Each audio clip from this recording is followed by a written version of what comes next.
Howdy, howdy, it's Sandy with Needs a Ribbon again, and I am now working on pulling the retiring, not yet retired, stamp sets. And I thought while I do that, I will share with as much as I'm willing to share, because it's kind of a mess around here as I pull, reorient everything, and all that good stuff. So these are the shelves that I keep my stamps on. They're called the Gneby, Gneby stamp, or it's a video case actually from Ikea. It's part of their Billy bookcase line, but as you can see, they exactly fit what would be a DVD case. Actually, they fit old school Game Boy and whatnot. And I have them set up for my stamp sets.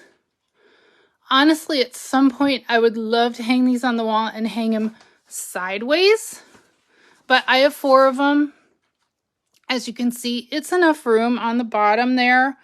I have just miscellaneous junk, and that's also where I shift my retired ones that I'm keeping. And I also have a box hidden in the garage of emergency retired, but excuse me, sorry. Yeah, so there's still some celebration stuff here. Celebration. Our current occasions catalog, they get a section and all of that, and I'm probably going to redo this whole shelf, but this is what I got to go through. So I can't do this two-handed, and it's fine. I actually have a box that I'm going to drop them into, and I'm going to get going. But yeah, I just thought I'd share. It's the Gneby, Gneby Ikea shelf. That's part of the Billy Bookcase series. So see y'all later. Bye.